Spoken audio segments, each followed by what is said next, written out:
సంఘము అంటే మనకు తెలుసు, చీకటిలో నుండి ఆశ్చర్యకరమైన తన వెలుగులోనికి దేవుడు పిలుచుకున్నటువంటి జనాంగం.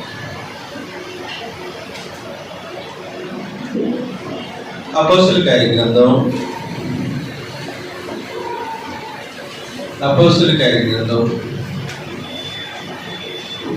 26వ అధ్యాయం 16-18 వచనాలు కలిసి ఉన్నాయి. నీవు నన్ను చూసిన సంగతిని గూర్చి, నేను మీకు కనపరచబో సంగతులను గూర్చి, నేను మీకు కనబడబో సంగతులను గూర్చి నేను పరిచారకులుగాను సాక్షినిగాను నియమించుటకై కనబడి ఉన్నాను. నీవు లేచి నీ పాదములు ఓపు నిలువము. నేను నీ ప్రజల వలన అన్ని జనుల వలన హాని కలగకుండానట్లు నిన్ను కాపాడు. వారు చీకటిలో నుండి వెలుగులోనికి, సాతాను అధికారము నుండి దేవుని వైపునకు తిరిగి నా యందలి విశ్వాసము చేత పాపక్షమాపణను పరిశుద్ధపరచబడిన వారిలో స్వాస్యము పొందినట్లు వారి కన్నులు తెరుచుటకై నేను నిన్ను వారి యొద్దకు పంపెదనని ప్రభువైన యేసు అపోస్తలుడైనటువంటి పౌలుకు తెలియజేసినట్లుగా, చీకటిలో నుండి ఆశ్చర్యకరమైన వెలుగులోనికి పిలువబడిన వారు, సాతాను అధికారము నుండి దేవుని వైపుకు తిరిగిన వారు, విశ్వాసం చేత పాప క్షమాపణ పొంది పరిశుద్ధపరచబడిన వారు సంఘము. సంఘము క్రీస్తు ప్రభు యొక్క రక్తము చేత విమోచింపబడినటువంటి వారు. సంఘము కొరకు క్రీస్తు ప్రభు తన ప్రాణాన్ని పెట్టారు. సంఘము దేవుని యొక్క సంకల్పంలో, ఆయన యొక్క ఉద్దేశంలో జగత్తు పునాది వేయబడక మునిపే ఈ రూపముగా సంఘం ఉండాలని దేవుడు కోరుకున్నారు. వాస్తవానికి సంఘము మనుషులు కనిపెట్టింది కాదు, మనుషులు ఉద్దేశించింది కాదు. పరలోకమందు ఉన్నటువంటి దేవుడు జగత్తు పునాది వేయబడక మునిపే సంఘమును గురించి ఆయన సంకల్పించి భూమి మీద క్రీస్తు ప్రభు సంఘం ఏర్పడటానికి, అంటే ఇందాక మనం మాట్లాడుకున్నట్టు చీకటిలో నుండి ఆశ్చర్యకరమైన వెలుగులో, సాతాను అధికారం నుండి దేవుని వైపు తిరిగి విశ్వాసములను పాపక్షమాపణ పొంది పరిశుద్ధుల స్వాస్యమును పరిశుద్ధులుగా అనుభవించడానికి, మనుషులను భూమి మీద సంఘముగా ఏర్పాటు చేయడానికి దేవుడు జగత్తు పునాది వేయబడక మునిపే ఆలోచన చేశారు. అందువల్ల ఎఫెసీయులకు రాసినటువంటి పత్రిక 3వ అధ్యాయం 8వ వచనంలో ప్రత్యేకించి, ఎఫెసీయులకు రాసినటువంటి పత్రిక 3వ అధ్యాయం 8వ వచనంలో దేవుడు మన ప్రభువైన క్రీస్తు యేసునందు చేసిన నిత్య సంకల్పము చొప్పున పరలోకములో ప్రధానులకును అధికారులకును అదిగోండి సంఘము ద్వారా అని అంటున్నాడు. తన యొక్క నానా విధమైన జ్ఞానం ఇప్పుడు తెలియజేయబడాలని ఉద్దేశించి అని మాట్లాడుతూ ఉన్నప్పుడు, సంఘము అనేది దేవుని యొక్క సంకల్పంలో జగత్తు పునాది వేయబడక మునుపు ఉన్నది. అందువలన దేవుని నిత్య సంకల్పం ప్రకారము సంఘము ద్వారా తన యొక్క నానా విధమైన జ్ఞానం తెలియజేయబడవలనని అన్న మాటను అక్కడ ఉపయోగించారు. అందువలన సంఘము దేవుడు జగత్తు పునాది వేయబడక మునుపు ఉద్దేశించారు. ఆయన ఉద్దేశించినట్లుగా క్రీస్తు ప్రభు ద్వారా భూమి మీద సంఘమును స్థాపించడము, సంఘము క్షేమాభివృద్ధి చెందడము జరుగుతూ ఉంది. పరమదేవుని యొక్క కృపను బట్టి ప్రతి స్థలంలో నేడు సువార్త ప్రకటింపబడుతూ ఉంది. అనేక స్థలాల్లో క్రీస్తు ప్రభు సంఘములు ఏర్పడ్డాయి. క్రీస్తు ప్రభు సంఘములు ఏర్పడిన తర్వాత మనము క్రీస్తు ప్రభు సంఘముగా దేవుని యొక్క కృపలో ఇక్కడ సమావేశం అవుతూ ఉన్నప్పుడు కొన్ని సంగతుల గురించి ఆలోచించాలి. అదేంటంటే, మొదటిగా సంఘము దేవుని యొక్క ఉద్దేశ ప్రకారము కొన్ని పనులు చేయాల్సిన అవసరం ఉంది, కొన్ని కార్యక్రమాలు జరిగించాల్సిన అవసరం ఉంది. మొదటిగా సంఘము చేయవలసిన పని ఏంటంటే, కొరింథీయులకు రాసినటువంటి మొదటి పత్రిక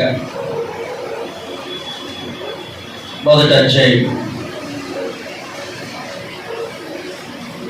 కొరింథీయులకు రాసినటువంటి మొదటి పత్రిక మొదటి అధ్యాయం మొదటి 2 వచనాలు చదువుతాం.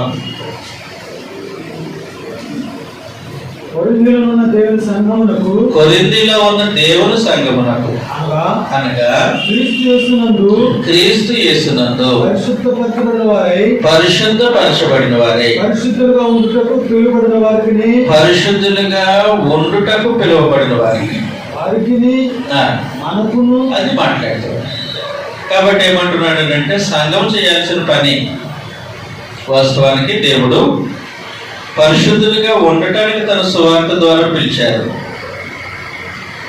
సంఘములోకి ప్రవేశించే పిలుపును స్వీకరించి ఇప్పుడు మన పని ఏంటి సంఘంలో అనంటే, పరిశుద్ధులుగా ఉండడం.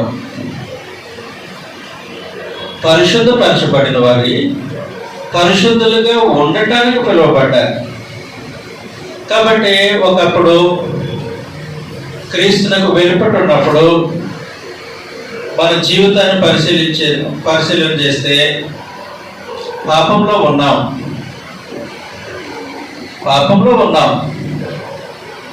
ప్రభువైన యేసు యొక్క రక్తము చేత మనలను కడిగి పవిత్రపరచడానికి పరిచయించి పరమ తండ్రి తన సువార్త ద్వారా మనల్ని పిలిచారు. చదువుతాం ఈ సంగతిని మనం తెస్సలోనికీయులకు రాసినటువంటి 2వ పత్రిక 2వ అధ్యాయం 14వ వచనంలో, తెస్సలోనికీయులకు రాసినటువంటి 2వ పత్రిక 2వ అధ్యాయం 14వ వచనంలో, మీరు ఇలాగున రక్షింపబడి మన ప్రభువైన యేసుక్రీస్తు యొక్క మహిమను పొందవలనని ఆయన మా సువార్త వలన మిమ్మల్ని పిలిచెను అని అంటున్నాడు. కాబట్టి దేవుడు తన సువార్త ద్వారా మనల్ని పిలిచి మనలను పరిశుద్ధపరిచారు.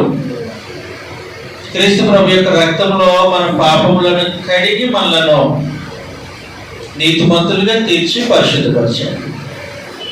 అందువలన మనందరికీ తెలిసిన సంగతే, అపోస్తలుడైన పౌలు తను సంఘమును హింసించడానికి యెరూషలేములో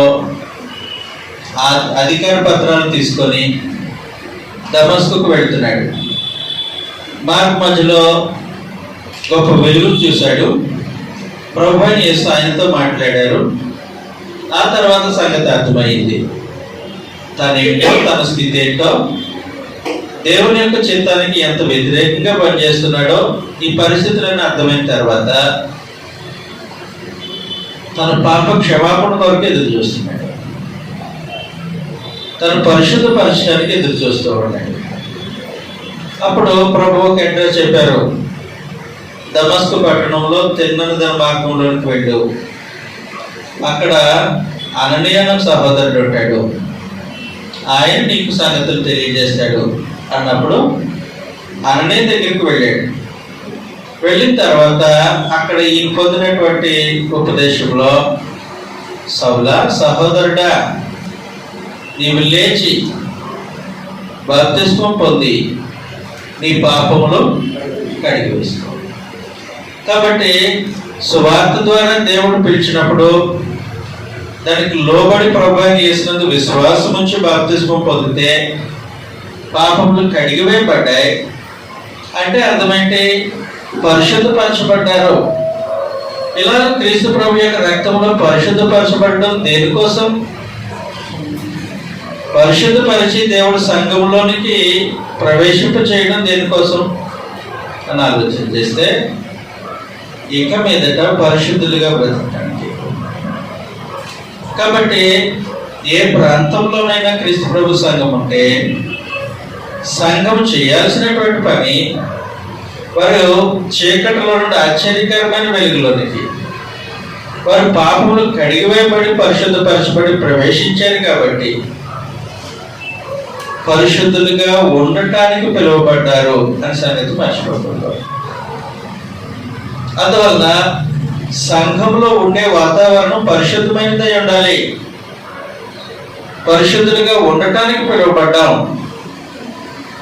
సంఘంలో పరిశుద్ధంగా ఉండటానికి పిలువబడ్డామనంటే అది ప్రతి ఒక్కరూ వ్యక్తిగతముగా ఆలోచించాల్సిన సంగతి. ప్రతి ఒక్కరూ వ్యక్తిగతంగా ఆలోచించాల్సిన సంగతి. సంఘంలో నేను పరిశుద్ధుడిగా ఉండాలి, నా ప్రవర్తన పరిశుద్ధమైనదై ఉండాలి. అందుకొరకు దేవుడు నన్ను పరిశుద్ధపరిచి పరిశుద్ధుడిగా సంఘంలో ఉండటానికి పిలిచాడు.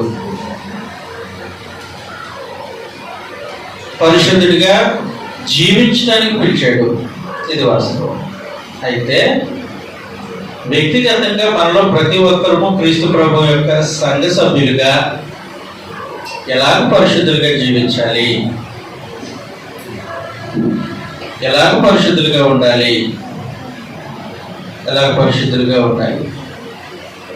క్రీస్తు ప్రభు సంఘ సభ్యుడైన ప్రతి ఒక్కరికి సంఘ జీవితం ఉంటుంది, కుటుంబ జీవితం ఉంటుంది, సామాజిక జీవితం ఉంటుంది. సంఘ సభ్యులైన ప్రతి ఒక్కరికి ఇలాంటి సంగతులు ఉంటాయి. అది సంఘ జీవితమైన, కుటుంబ జీవితమైన, సామాజిక జీవితమైన క్రీస్తు ప్రభు సంఘములోని సభ్యుడిగా పరిశుద్ధంగా ఉండాలి. అది ప్రాముఖ్యం. అది ప్రాముఖ్యం. సంఘంలో పరిశుద్ధుడిగా ఉండాలంటే 4 గోడల మధ్య మాత్రమే కాదు, ఆరాధన స్థలాల్లో మాత్రమే కాదు, ఆరాధన సమయంలో మాత్రమే కాదు. భయంకరమైనటువంటి పరిస్థితుల్లో పరమదేవుడు ఇశ్రాయేలు జనాంగంలో నాడు చూశారు.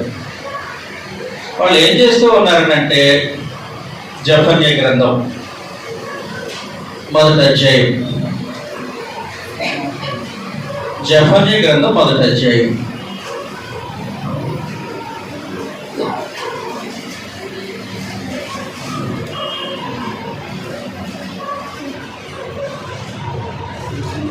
ఐదవ వచనంలో నుండి పాత నిబంధనలో 773 పేజీ. ప్లీజ్ చదవండి. బిద్దుల మీద ఎక్కి ఆకాశ సమూహములకు మ్రొక్కు వారిని యెహోవా పేరును బట్టి బయలుదేవత తమకు రాజును దాని నామమును బట్టి మ్రొక్కి ప్రమాణము చేయువారిని నేను నిర్మూలము చేసేదను. చాలండి. ఇక్కడ ఏం జరుగుతుందనంటే ఇశ్రాయేలు జీవితం ఇది. ఆ సమయంలో యోషియా రాజుగా ఉన్నాడు, భక్తి కలిగిన రాజు. అతడు ఏం చేశాడనంటే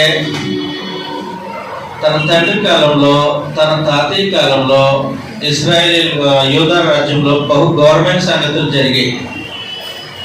వాళ్ళ తాతయ్య అయితే మనషే దేవాలయాన్ని మూసేశాడు, తెరవనవల.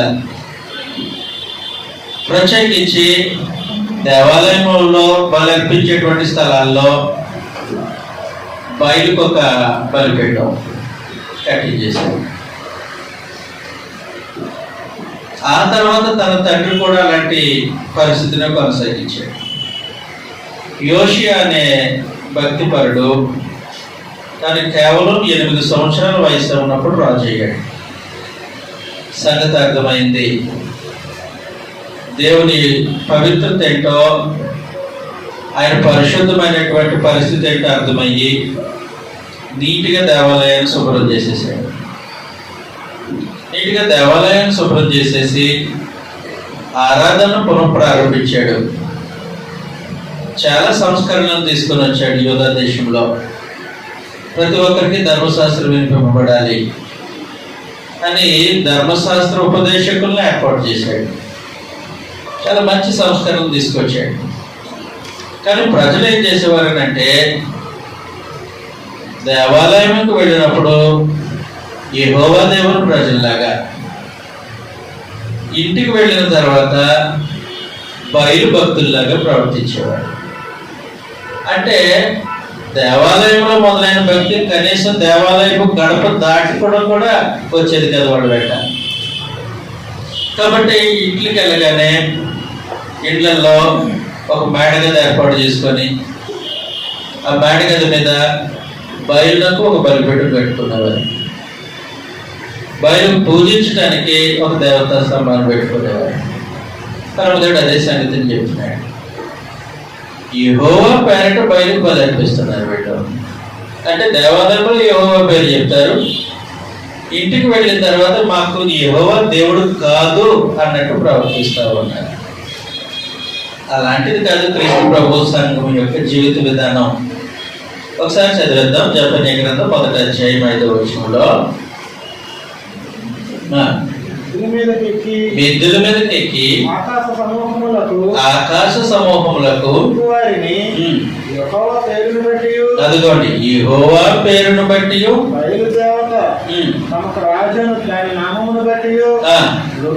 అది యెహోవా పేరును బట్టి మొక్కుతున్నారు. బయలు దేవత తమకు రాజును పేరును బట్టి మొక్కుతున్నారు. ఎవరు కరెక్ట్ గా చెప్పు? నువ్వు యెహోవా భక్తుడు, బయలు భక్తుడువా? నేను రెండు. దేవాలయంలో దేవుని భక్తుడిని, ఇంటి దగ్గర బయలు భక్తుడిని అన్నాడు. ధర్మదేవుడు అన్నారు, మీతో నాకు పని అవదు, కుదిరే పని కాదు మీతో, కాబట్టి మిమ్మల్ని తుడి చేస్తాను, బబులోను చెరకు పంపించేస్తాను అని అన్నాడు. ఇలాగ పరమదేవుడు పాత నిబంధన బూటకపు భక్తితో విసిగిపోయిన తర్వాత క్రీస్తు ప్రభు సంఘంలో యథార్థమైన భక్తిని చూడాలనుకున్నారు. యథార్థమైన భక్తిని చూడాలనుకొని ప్రభు అయిన యేసు యొక్క రక్తం చేత మనుషులు అనుకొని వారిని పరిశుద్ధపరిచి మీరు పరిశుద్ధంగా బ్రతకండి అనుకోలేదు. ఏ స్థలాల్లో నువ్వు నిలిచిన ప్రతి స్థలంలో ప్రభు అయిన యేసు యొక్క సంఘ సభ్యుడిగా పరిశుద్ధుడిగా ఉండు. అది సంగతి. దేవాలయం 4 గోడల మధ్యలో పరిశుద్ధత కాదు, ఆరాధన స్థలంలో పరిశుద్ధతను కనపరచడం కాదు, మాత్రమే పరిశుద్ధతను కనపరచడం కాదు, నువ్వు నిలుస్తున్న ప్రతి స్థలంలో, అది నీ ఇంట్లోనైనా, వ్యాపారంలోనైనా, వృత్తిలోనైనా, ప్రయాణంలోనైనా అలాగ పరిశుద్ధులుగా ఉండటానికి పిలువబడ్డాం. అలా పరిశుద్ధులుగా ఉండటానికి పిలువబడ్డాం. అందువల్ల ప్రత్యేకించి పరిశుద్ధులుగా ఉండటానికి పిలువబడ్డాం కాబట్టి జాగ్రత్తగా ఆలోచన చేయాలి. ఎలాగ పరిశుద్ధత కలుగుతుంది, పరిశుద్ధులుగా ఎలా ఉండగలం? మొదటి సంగతి, రోమీయులకు రాసినటువంటి పత్రిక, రోమీయులకు రాసినటువంటి పత్రిక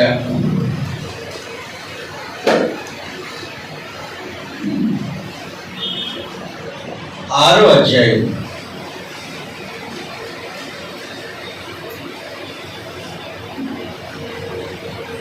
19వ వచనంలో నుండి, మీ శరీర బలహీనతను బట్టి మనుష్య రీతిగా మాట్లాడుచున్నాను. ఏమనగా అక్రమము చేయుటకై అపవిత్రతకును అక్రమమునకును మీ అవయవములను దాసులుగా, అది క్రీస్తులోనికి రాకముందు జీవిత విధానం. అది శరీర అవయవములను అక్రమం చేయటకే అపవిత్రతకు ఎలాగో దాసులుగా అప్పగించుతారో అలాగే పరిశుద్ధత కలుగుటకై ఇప్పుడు మీ అవయవములను నీతికి దాసులుగా అప్పగించుడి. కాబట్టి మన శరీరం ఉన్నంత కాలం, అంటే శరీరంలో మనం బ్రతికినంత కాలం ఈ అవయవములను నీతికి దాసులుగా అప్పగించడానికి పిలువబడ్డాం క్రీస్తు ప్రభు సంఘంలో. దేహం ఎంతకాలం ఉంటుంది మనతో? మరణించేంత వరకు ఉంటుంది. మరణించేంత వరకు మనం ఏ దేహంలో నివసిస్తూ ఉంటామో ఆ దేహమును నీతికి దాసులుగా అప్పగించడంలో పరిశుద్ధత కలుగుతుంది. ఈ దేహాన్ని తీసుకొని రోడ్డు మీదకి వెళ్ళావు. రోడ్డు మీదకి తీసుకొని వెళ్ళినటువంటి ఈ దేహాన్ని నీతికి సాధనముగా ఉపయోగించాలి. ప్రతి స్థలంలో ఈ దేహాన్ని తీసుకొని ఆఫీస్కి వెళ్ళావు. ఉన్న ప్రతి స్థలంలోని దేహాన్ని నీతికి సాధనముగా ఉపయోగించటానికి దేవుడు క్రీస్తు ప్రభు యొక్క రక్తములో కడిగి పవిత్రపరిచి పరిశుద్ధులుగా ఉండటానికి సంఘంలో పిలిచాడు. కాబట్టి సంఘం యొక్క పని ఏంటంటే పరిశుద్ధులుగా ఉండటానికి పిలువబడ్డాం.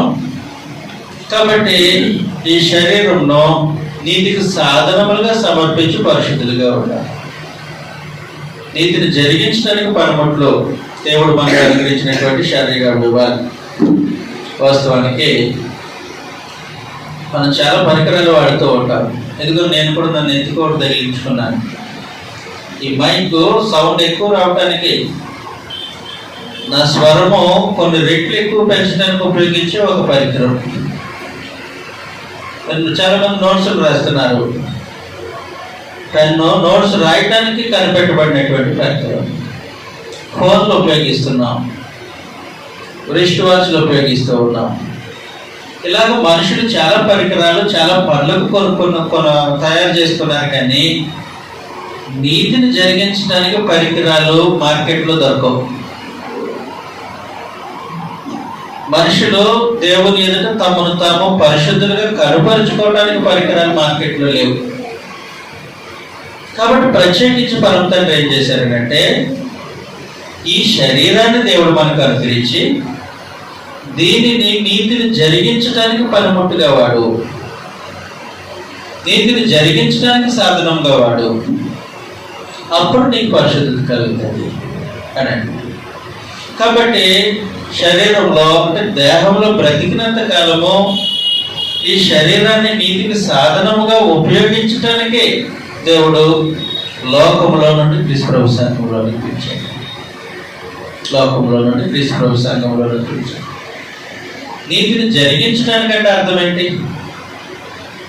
నీతిని జరిగించడానికంటే అర్థం ఏంటంటే ఒక ఉపదేశ క్రమం ఉంది. అంటే దేహము ఎలాగ ఉపయోగించుకోవాలో ఆ మాన్యువల్ ఉంది. ఒక 20,000 30,000 టీవీ కొన్నారు. కొన్న తర్వాత ఒక చిన్న పుస్తకం ఇస్తాడు, దాన్ని మాన్యువల్ బుక్ అంటారు. ఆ పుస్తకంలో చెప్పినట్లుగానే దాన్ని ఉపయోగించాలి తప్ప మనకి ఇష్టం వచ్చినట్టు ఉపయోగిస్తే పనిచేయదు. ఒక ఫోన్ కొన్నారు, దీన్ని నీటిలో పడేయొద్దు అని రాసి ఉంటుంది భాషలో. నేను పడేస్తానంటే పోతుంది. కాబట్టి ఒక పరికరాన్ని ఉపయోగకరంగా ఎలా ఉపయోగించాలో దాన్ని తెలియజేసే బుక్ మ్యాచ్. అలాగ నీతికి సాధనములుగా మన శరీరాన్ని ఎలా ఉపయోగించాలో మనకి ఇన్స్ట్రక్షన్స్ ఇచ్చేది గ్రంథం, దేవుని ఉపదేశం. కాబట్టి క్రీస్తు ప్రభు సంఘ సభ్యులుగా పరిశుద్ధులుగా బ్రతకటానికి అంటే నీతికి సాధనములుగా తమ శరీరాన్ని నీతికి దాసులుగా అప్పగించడానికి ఏం చేయాలంటే ఉపదేశ క్రమానికి లోబడాలి. అంటే దేవుడు వాక్యానికి లోబడాలి. ఆయన ఆదేశించినట్లుగా బ్రతకాలి. నా సొంత అభిప్రాయాలతో పని లేదు. లేదంటే పక్క వాళ్ళ యొక్క వాళ్ళ అయిష్టాలతో పని లేదు. నేను ఆనందింప చేయాల్సింది దేవుడిని. ఆయన నన్ను దేవుని ఆనందింప చేయడానికి ఆయన ఒక ఉపదేశ క్రమం ఉంది. క్రమమైనటువంటి ఉపదేశం ఇచ్చాడు, వాక్యాన్ని ఇచ్చాడు. దానిని అనుసరించి నడవడం వల్ల పరిశుద్ధత కలుగుతుంది. కాబట్టి రోమీయులకు రాసినటువంటి పత్రిక 6వ అధ్యాయం 17వ వచనంలో మీరు పాపమునకు దాసులై ఉంటుంది, పాపమునకు దాసులై ఉంటుంది కానీ ఏ ఉపదేశ క్రమమునకు మీరు అప్పగింపబడతారో దానికి హృదయపూర్వకంగా లోబడిన వారే పాపము నుండి విమోచింపబడి నీతికి దాసులైతే. కాబట్టి ఉపదేశ క్రమానికి హృదయపూర్వకంగా లోబడాలి పరిశుద్ధత కలగడానికి. అందుకొరకు దేవుడు పరిశుద్ధపరిచి ఇక మీదట పరిశుద్ధులుగా ఉండటానికి మనల్ని పిలిచాడు. పరిశుద్ధపరిచి ఇక మీదట పరిశుద్ధులుగా ఉండటానికి పరిచాడు. మొదటి సంగతి, క్రీస్తు ప్రభు సంఘంలో మనుషులు పరిశుద్ధంగా ఉండాలి. దేవుడు క్రీస్తు ప్రభు యొక్క రక్తంలో మనల్ని కడిగి పవిత్రపరిచి పరిశుద్ధపరిచి ఉచితముగా నీతిమంతులుగా తీర్చి పరిశుద్ధులుగా ఉండటానికి పిలిచాడు. అది మొదటి సంగతి. రెండవ సంగతి, క్రీస్తు ప్రభు సంఘము ఇంకా పని చేయవలసినటువంటి విధానం ఎలాంటిదనంటే, వాస్తవానికి దేవుడు తను కూర్చున్నటువంటి జ్ఞానం, ఆయనను కూర్చున్నటువంటి సంగతిలో సంపూర్ణంగా క్రీస్తు ప్రభు సంఘంలో ఉండాలని ఉద్దేశించాడు. యెషయా గ్రంథం 9వ అధ్యాయం 11వ వచనంలో యెహోవా 9వ అధ్యాయం సార్, మీరు 7వ అధ్యాయం చదువుతున్నారు. 11వ అధ్యాయం 9వ వచనం, క్షమించాలి. నా పరిశుద్ధ పర్వతమంతటాను ఏ మృగమును హాని చేయదు, నాశనము చేయదు. సముద్రము జలములతో నిండి ఉన్నట్లు లోకము యెహోవాను గూర్చిన జ్ఞానంతో నిండి ఉండును. లోకము యెహోవాను గూర్చిన జ్ఞానముతో నిండి ఉండును. లోకము అని చెప్పబడింది ఇక్కడ. క్రీస్తు ప్రభు సంఘము పైన ప్రస్తావించాడు. ఏమని ప్రస్తావించారు? తోడేళ్ల మధ్య గొర్రెపిల్ల వాసం చేయను, ఇలాంటి సంగతులన్నీ క్రీస్తు ప్రభు సంఘము గురించి. కాబట్టి సముద్రము జలములతో నిండినట్లు, మా ఊర్లో సముద్రం లేదు, మీ ఊర్లో ఉంది. ఎంత నీరుతో చెప్పండి? సముద్రము జలములతో నిండి ఉన్నట్లు క్రీస్తు ప్రభు సంఘము దేవుని గురించినటువంటి జ్ఞానంతో నిండి ఉండాలి. అది దేవుడు కోరుకున్నాడు. పరిశుద్ధపరచబడి పరిశుద్ధులుగా ఉండటానికి పిలువబడ్డాం. కాబట్టి పరిశుద్ధంగా బ్రతకాలి. అదే సమయంలో దేవుని గురించినటువంటి జ్ఞానము సంఘము సంపూర్ణంగా కలిగి ఉండాలి. క్రీస్తు ప్రభు సంఘం అని అంటే ఒకరితో పోటు పెట్టుకోవడం కాదు. క్రీస్తు ప్రభు సంఘం అనగానే వచ్చి 4 పాటలు పాడేసి ఆరాధన చేసుకొని వెళ్ళిపోవడం కాదు. క్రీస్తు ప్రభు సంఘము దేవుని గురించిన జ్ఞానానికి నిలబడి ఉండాలి. సముద్రము జలములతో నిండినట్టు క్రీస్తు ప్రభు సంఘములో దేవుని గురించిన జ్ఞానం కలిగి ఉండాలి మనిషి. అది దేవుడు ఉద్దేశించింది. అందువల్ల ఆయన గురించినటువంటి జ్ఞానం సంఘము దినదినము నేర్చుకుంటూనే ఉండాలి. హబక్కూకు గ్రంథంలో 2వ అధ్యాయం 14వ వచనం ప్రత్యేకించి, హబక్కూకు గ్రంథం 2వ అధ్యాయము 14వ వచనంలో ఏలయనగా సముద్రము జలములతో నిండి ఉన్నట్లు భూమి యెహోవా మహత్యమును గూర్చిన జ్ఞానముతో నిండి ఉన్నట్లు. కాబట్టి అక్కడ ప్రవచన భాషలో క్రీస్తు విమోచింపబడినటువంటి జనాంగానికి సంబంధించింది. వారు ఏం చేయాలంటే యెహోవా మహత్యమును కూర్చున్నటువంటి జ్ఞానాన్ని సంపాదించాలి. కొరకనే కాదు సంఘం అని అంటే, కొరకనే కాదు,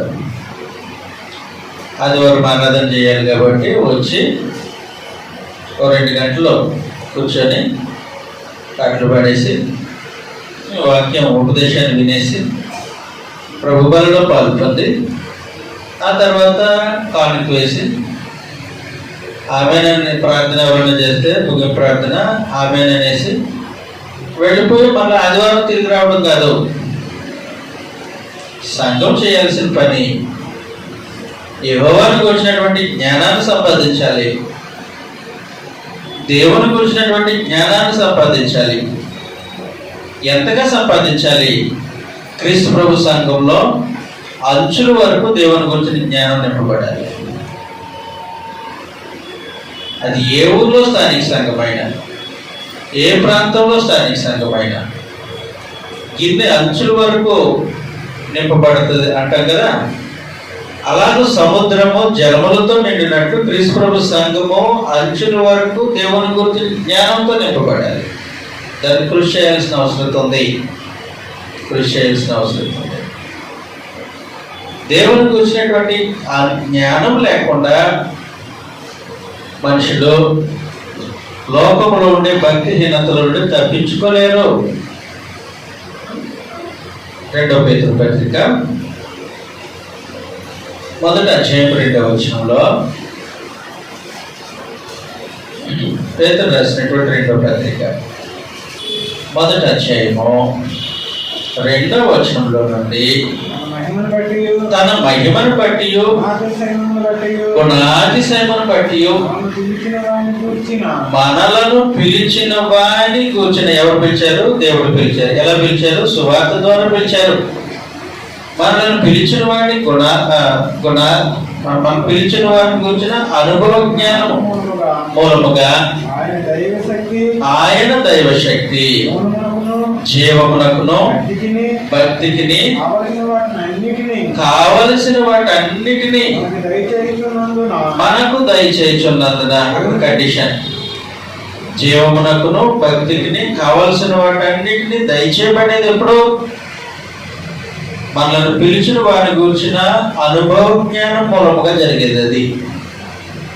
కాబట్టి దేవుని గురించినటువంటి జ్ఞానం లేకుండా మనుషులు ఎదుగుదలకు అవసరమైనటువంటి జీవమునకును భక్తికి కావలసిన వాటిని పొందుకోవడం సాధ్యమవుతుందా? సాధ్యం కాదు. అందువల్ల ప్రత్యేకించి క్రీస్తు ప్రభు సంఘాన్ని ఎలాగ పరమదేవుడు కోరుకుంటారనంటే సముద్రము జలములతో నిండినట్లు సంఘము దేవుని గురించిన జ్ఞానంతో నిండి ఉండాలి, ఆయన మహత్యముతో నిండి ఉండాలి అని చెప్పేసి ఇది వాస్తవం. అంతేకాదు పరిపూర్ణం అవటానికి దేవుని గురించినటువంటి జ్ఞానంతో పాటు ప్రభువుని యేసుని గురించినటువంటి సంపూర్ణమైనటువంటి జ్ఞానం కలిగి ఉండాలి క్రీస్తు ప్రభు సంఘం. ఎఫెసీయులకు రాసినటువంటి పత్రిక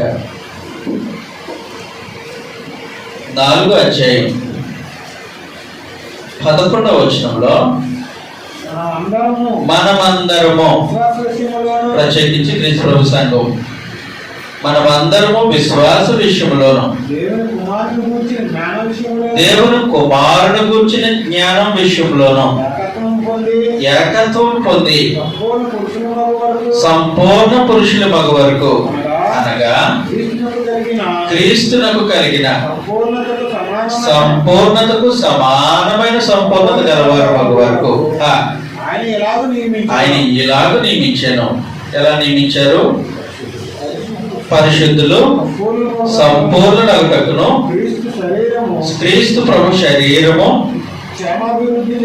క్షేమాభివృద్ధి చెందుటకును జరుగుటకు పరిచర్య ధర్మము జరుగుటకును ఆయన కొందరిని అపోస్తలుగాను కొందరిని ప్రవక్తలుగాను కొందరిని సువార్తికులుగాను కొందరిని కాపరులుగాను ఉపదేశకులుగాను నియమించాడు. ఎందుకు? క్రీస్తు శరీరం క్షేమాభివృద్ధి చెందటానికి, పరిచర్య జరగటానికి,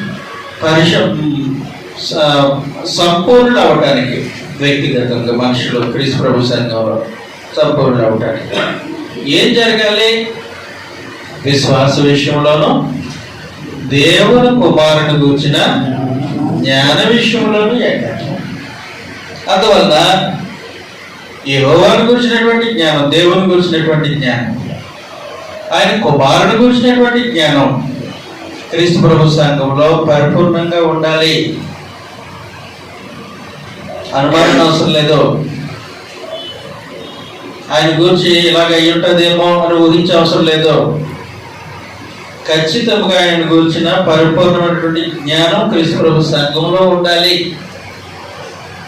అది దేవుడు కోరుకుంటాడు. కాబట్టి సంఘము పరిశుద్ధంగా ఉండటానికి పిలువబడ్డారు. సంఘము దేవుని గురించి, ఆయన కుమారుని గురించిన జ్ఞానం పరిపూర్ణంగా ఉండటానికి పిలువబడ్డారు. ఆ అనుభవ జ్ఞానం బట్టి ఏం జరుగుతుంది అంటే మనుషులు క్షేమాభివృద్ధి చెందుతారు, ఆత్మ సంబంధంగా ఎదుగుతారు, జీవమునకును భక్తికి కావలసిన వాటన్నిటినీ దేవుడు అనుగ్రహిస్తాడు. అంతేకాని వచ్చాము, ఆదివారం అయిపోయింది, వచ్చేసాం, అందరితో కలిసి కూర్చున్నాం, వెళ్ళిపోయాం, దేవుని గురించి జ్ఞానం సంపాదించలేదు, ఉపయోగం ఏముండదు. ఆయన కుమారుని గురించినటువంటి జ్ఞానంలో ఏకత్వం లేదు, ఉపయోగం ఏముండదు. అందువలన క్రీస్తు ప్రభు సంఘము ఆయన గురించినటువంటి జ్ఞానంతో నింపబడాలి. అలాంటి ఒక కార్యక్రమం ఉంది. తర్వాతగా ఎప్పుడైతే క్రీస్తు ప్రభు సంఘము దేవుని గురించిన జ్ఞానంతో నింపబడిందో అప్పుడే సంఘము ద్వారా తన యొక్క నానా విధమైన జ్ఞానం లోకంలోనికి ప్రచురం చేయబడింది. కాబట్టి క్రీస్తు ప్రభు సంఘము దేవుని గురించిన జ్ఞానాన్ని కలిగి ఆ సంగతిని లోకంలోనికి ప్రచురం చేసే పని కూడా ఉంది. అందువలన ఎఫెసీయులకు రాసినటువంటి పత్రిక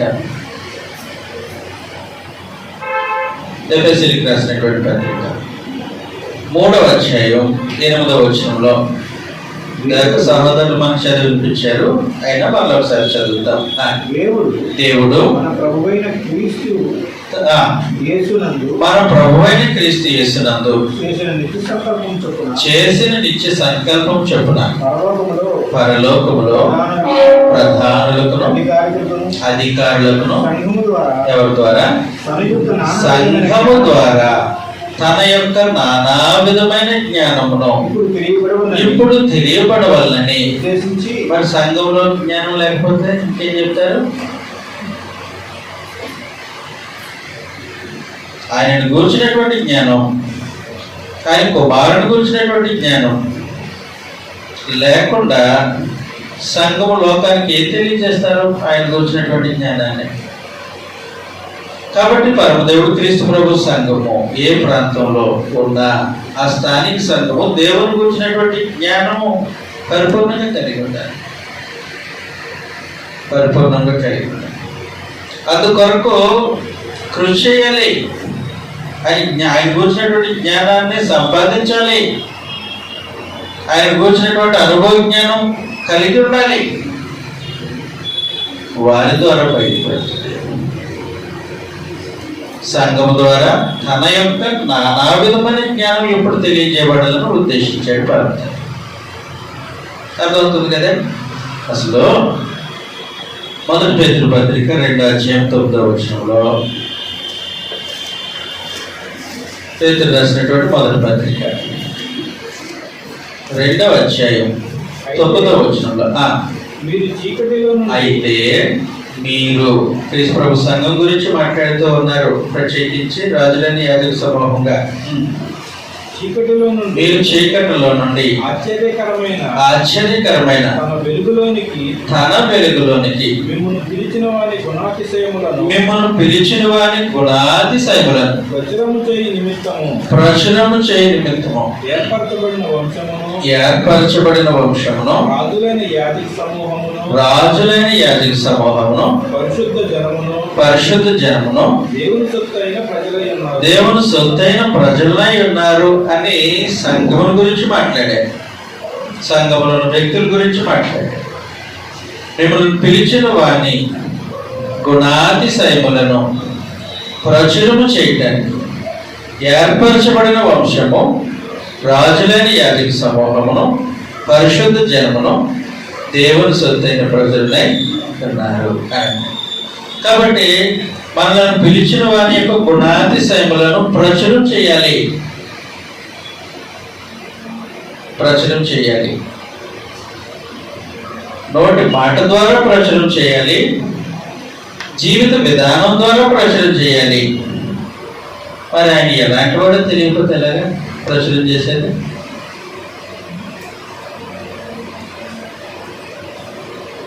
ఆశ్చర్యకరమైన తన వెలుగులోనికి పిలువబడిన ప్రతి ఒక్కరూ ప్రచురం చేయాలి. ప్రచురం చేయాలంటే ఆయన గురించినటువంటి జ్ఞానం కలిగి ఉండాలి కదా, ఆయన గుణాతిశయములు ఎక్కువ తెలిసి ఉండాలి కదా. ప్రచురం చేయాలంటే ఆయన గుణాతిశయములకు తగినట్లుగా మన ప్రవర్తన ఆయన ఎదుట కనిపించేవారమై ఉండాలి కదా. కాబట్టి క్రీస్తు ప్రభు సంఘము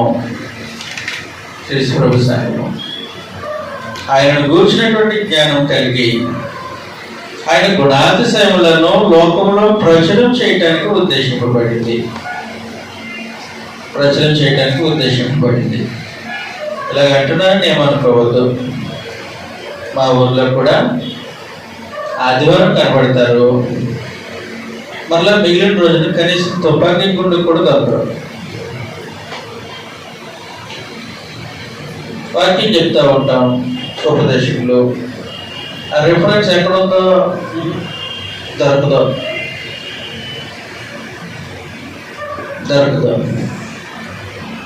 పడేస్తాడు పట్టిన ఫోన్లో రిఫరెన్స్ వస్తున్నట్టు యాక్ట్ చేస్తాడు, ఫోన్లో కూడా దొరకదు. ఉన్నారు మహనీయులు, ఎప్పుడు సంపాదిస్తారు దేవుని గురించి జ్ఞానం? వారి ద్వారా దేవుని గుణాతిశయం లోకంలోనికి ఎప్పుడు వెళ్తాయి? సంఘము దేవుని గురించినటువంటి జ్ఞానంతో ఎప్పుడు నింపబడుతుంది? ఆలోచన చేయాల్సిన సంగతి. కాబట్టి వచ్చాం, అటెండెన్స్ వేయించుకోయినాం, వెళ్ళిపోయాం అనుకుంటాం. కానీ నువ్వు ఆరాధనకు అటెండ్ అయినట్టు దేవుడు అతను అటెండెన్స్ రిజిస్టర్లో మార్క్ చేసుకోవాలనంటే ఆయన దృష్టిని ఆకర్షించే విధంగా జీవితం ఉండాలి. కాబట్టి సంఘము పనిచేసే విధానం లాంటిది. ఆయన కూర్చున్నటువంటి జ్ఞానం కలిగి ఉండాలి. ఆయన గుణాతిశయములను లోకంలోనికి ప్రచురం చేసే బాధ్యత పరమదేవుడి సంఘానికి ఏర్పాటు చేశారు. పరిశుద్ధులుగా ఉండటానికి పిలువబడ్డాం.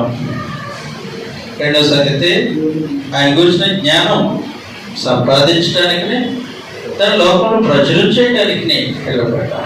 అంతేకాదు దేవుడు కోరిన రీతిలో, అంటే మనకు నచ్చిన రీతిలో కాదనమాట. ఆయన అంతస్తుకు తగినట్లు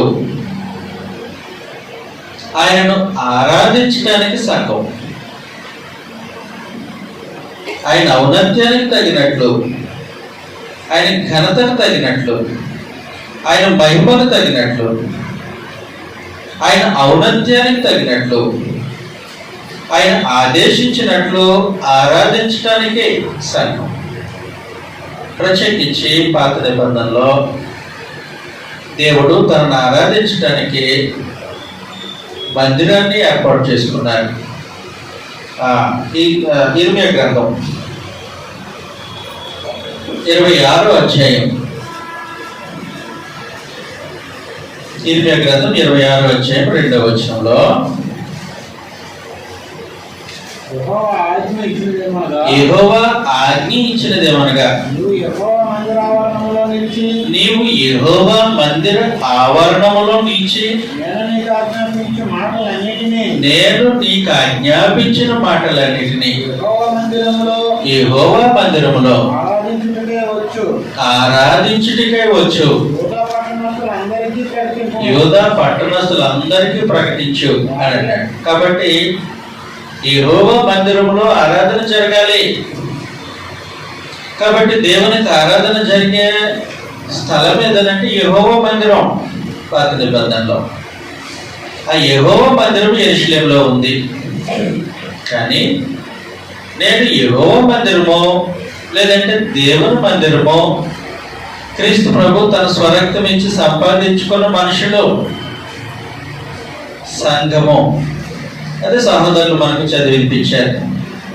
మొదటి తిమోతి పత్రిక 3వ అధ్యాయం 14వ వచనంలో ప్రత్యేకించి, మొదటి కొరింథీ పత్రిక 3వ అధ్యాయం 14వ వచనంలో శీఘ్రముగా మీ వద్దకు వచ్చేదను నిరీక్షించుచున్నాను, అయినను నేను ఆలస్యం చేసిన ఎడల దేవుని మందిరములో అనగా జీవము కలిగిన దేవుని సంఘంలో అది సంగతి. కాబట్టి నాడు పాత నిబంధనలో దేవుని మందిరంలో ఆరాధన జరిగినట్టు ఇప్పుడు క్రీస్తు ప్రభు సంఘంలో జరిగేది ఆరాధన. క్రీస్తు ప్రభు సంఘము దేవుని ఆరాధించడానికి పరమదేవుడు ఏర్పాటు చేసుకున్నారు ప్రత్యేకించి భూమి మీద. కాబట్టి సంఘము ఎలాగుండాలనంటే ఆయన కోరినట్లు, ఆయన ఆదేశించినట్లు, మనకు నచ్చినట్టు కాదు, మనకు కంఫర్ట్గా ఉన్నట్టు కాదు, మనకు అనుకూలంగా ఉన్నట్టు కాదు. ఆయన కోరినట్లు ఆయనను ఆరాధించడానికి సంఘం, ఆయన కోరినట్లు ఆయన ఆరాధించడానికి సంఘం. ప్రత్యేకించి ప్రభు అయిన యేసు తెలియజేసిన సంగతి యోహాను సువార్త 4వ అధ్యాయం 23వ వచనంలో నుండి, అయితే దేవుడు ఎలాంటి ఆరాధన కోరుకుంటున్నారు? క్రీస్తు ప్రభు సంఘము దేవుని యథార్థముగా ఆరాధించేవారు అయి ఉండాలి. ఆత్మతోను సత్యముతోను తండ్రిని ఆరాధించు కాలము వచ్చుచున్నది. అది ఇప్పుడును వచ్చి ఉన్నది. తను ఆరాధించువారు అట్టివారే కావాలని తండ్రి కోరుచున్నాడు.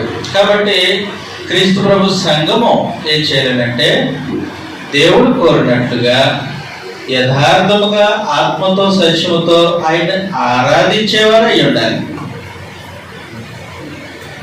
మొక్కుబడికి కాదు, అలవాటుగా కాదు.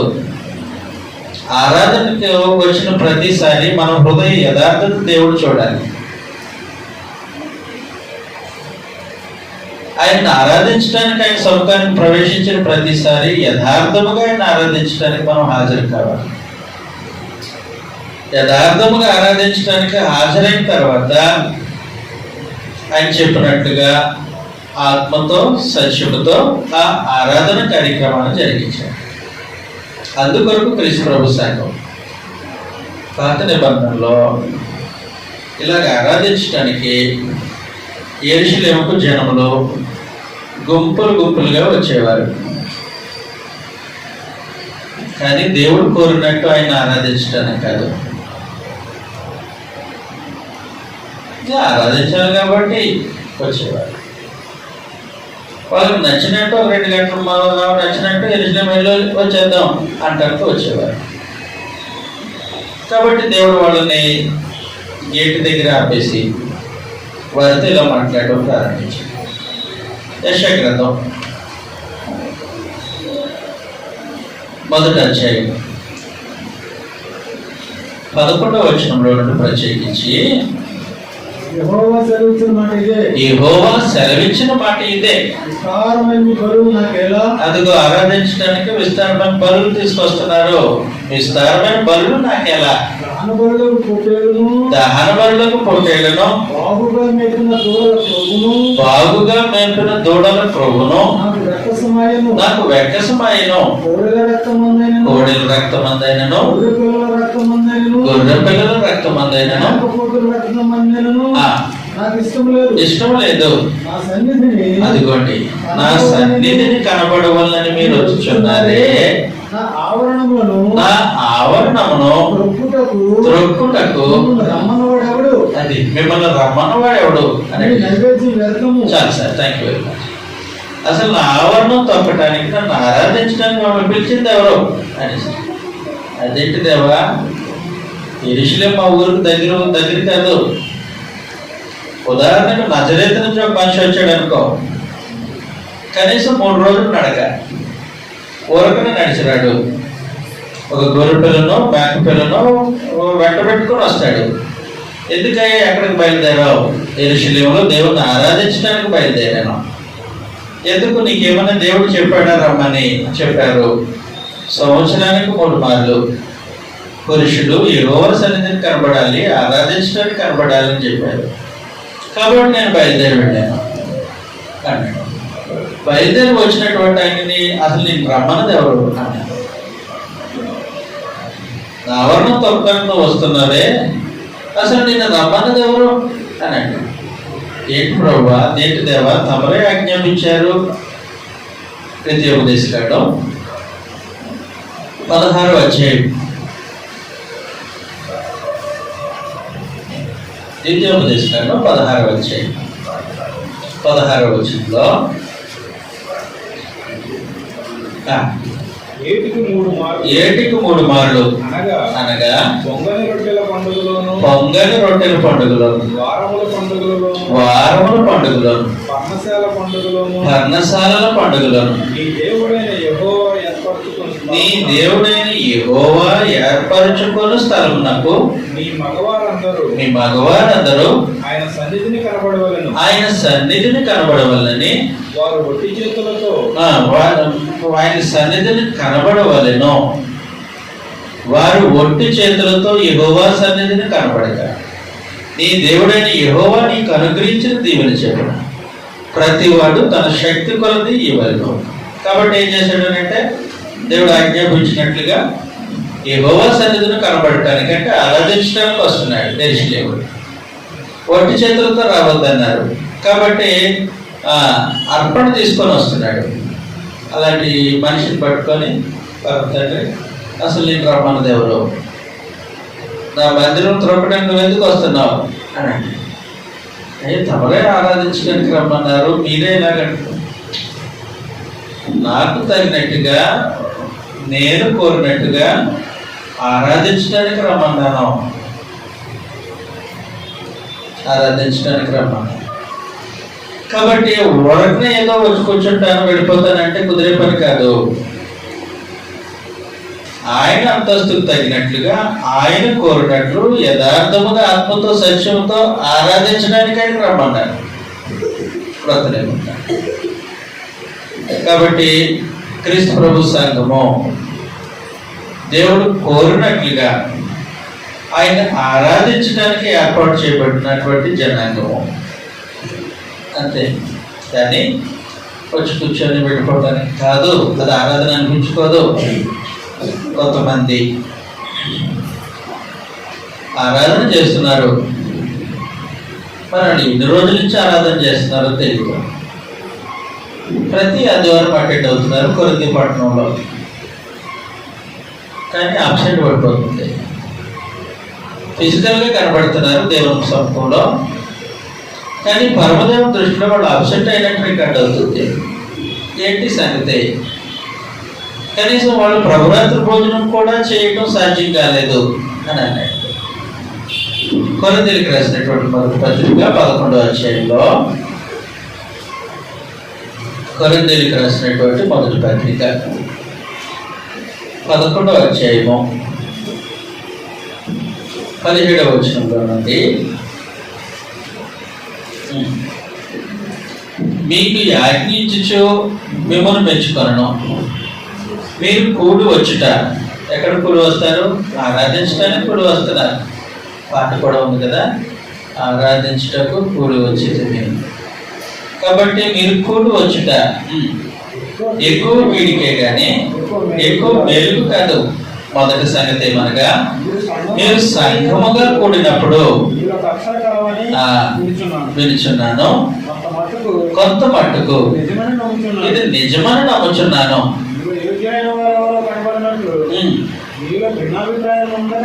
కాబట్టి ఇలాగ భిన్నాభిప్రాయాలతో, కక్షలతో, యథార్థత లేకుండా ఆరాధించడానికి మనుషులు వస్తున్నారు. మనుషులు వస్తూ ఉన్నప్పుడు సాధారణంగా ప్రభు బలు అందించేవారు అందరికీ ప్రభు బలు ఇచ్చేసారు. అందరితో పాటు యథార్థంగా ఆరాధించడానికి సిద్ధపడి వచ్చినటువంటి వ్యక్తి, అసలు యథార్థంగా సిద్ధపడకుండా వచ్చినటువంటి వ్యక్తులు ఉన్నారంట. అందరికీ ప్రభు బలు అందింది. అందరూ రొట్టె తెచ్చుకొని తిన్నారు, అందరూ ద్రాక్ష రసాన్ని త్రాగారు.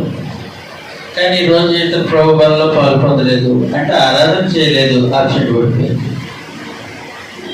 ఎందుకు పడిపోయిందనంటే, దేవుడు మీరు ప్రభురాత్రి భోజనం చేసినట్లు లెక్కించలేదు. అందువల్ల ఏం జరిగింది? 20వ వచనంలో, మీరందరూ కూడి వచ్చుచుండగా. ఎందుకు సాధ్యం కాదు? మేము కూర్చుంటే మా దగ్గరికి రొట్టె వస్తుంది, కూర్చున్న చోటగా ద్రాక్షరసం అందిస్తుంది. కాబట్టి మేము ఈజీగా రొట్టె తెచ్చుకొని తింటున్నాం, ద్రాక్షరసం త్రాగుతూ ఉన్నాం. సాధ్యం కాదంటారంటే సాధ్యం అయింది కదా.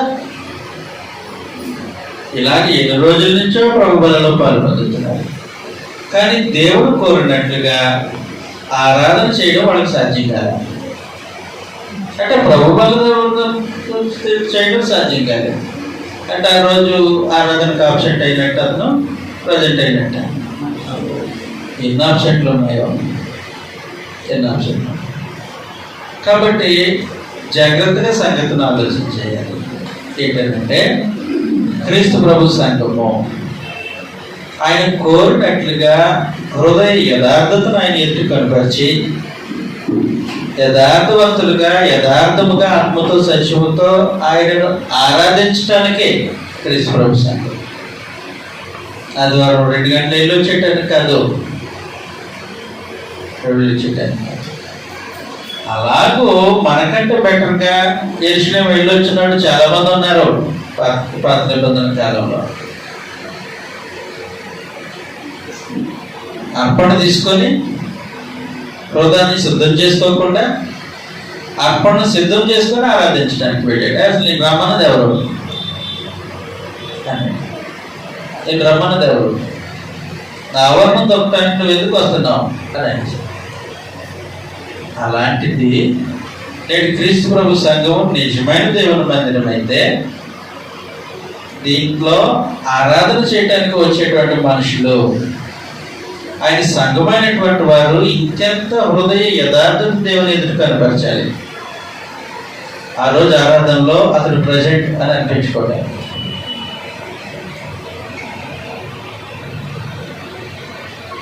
కాబట్టి క్రీస్తు ప్రభు సంఘం ఆయన కోరినట్లుగా ఆయన ఆరాధించడానికి దేవుడు ఉద్దేశించాడు. ఆయన కోరినట్లుగా ఆయన ఆరాధించాడు. అందుకొరకు క్రీస్తు ప్రభు సంఘం. అంతేకాదు, క్రీస్తు ప్రభు సంఘము దేవునికి అనుకూలమైనటువంటి అర్పణలు అర్పించడానికి 1 పేతురు పత్రిక 2వ అధ్యాయం 5వ వచనంలో పేతురు రాసినటువంటి 1 పత్రిక 2వ అధ్యాయం 5వ వచనంలో, యేసుక్రీస్తు ద్వారా ఎవరికి అనుకూలమో మనక దేవునికి అనుకూలములకు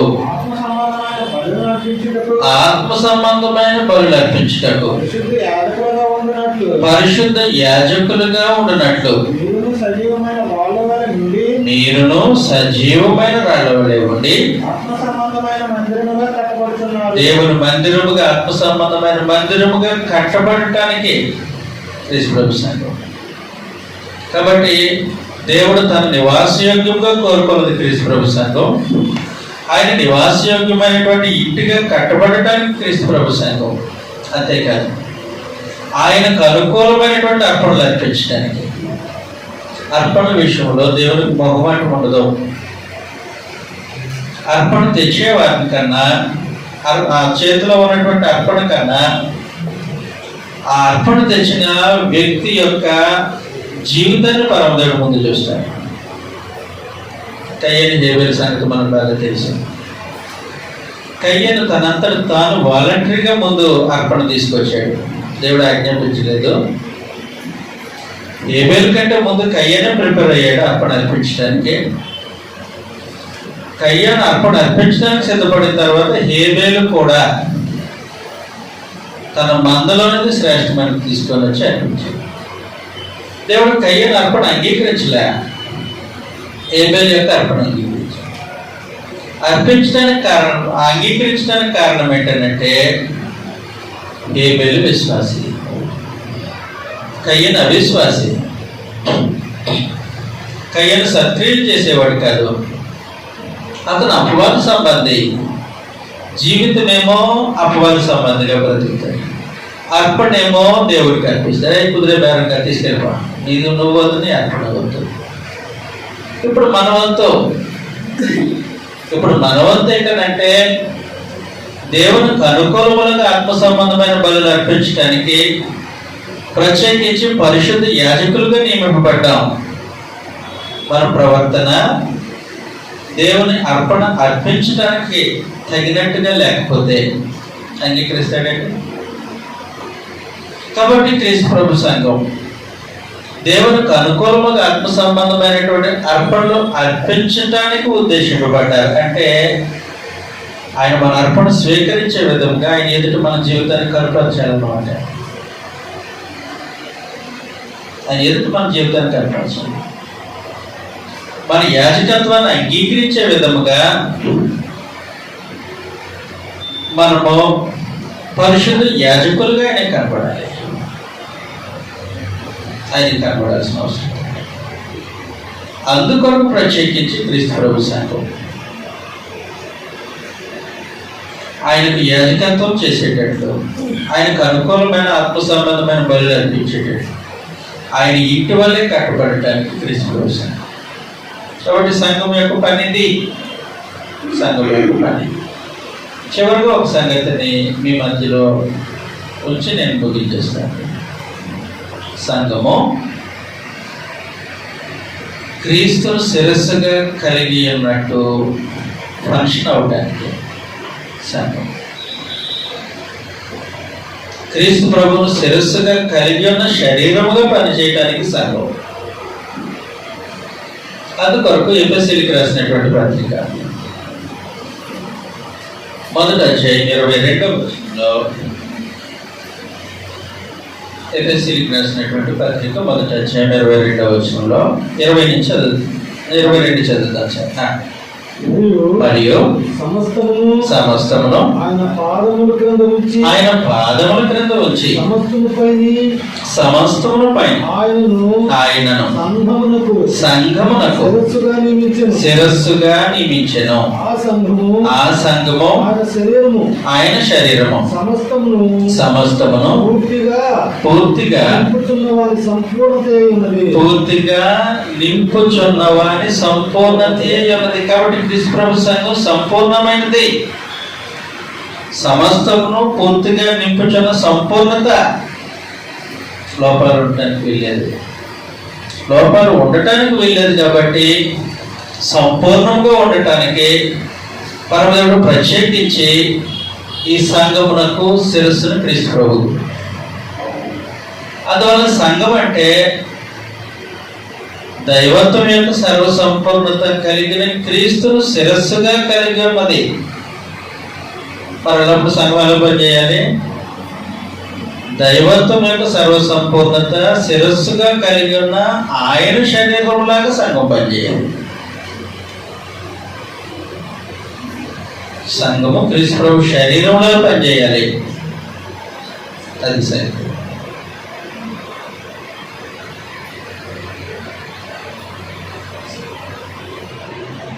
అపవాది శరీరంలో పనిచేయకూడదు.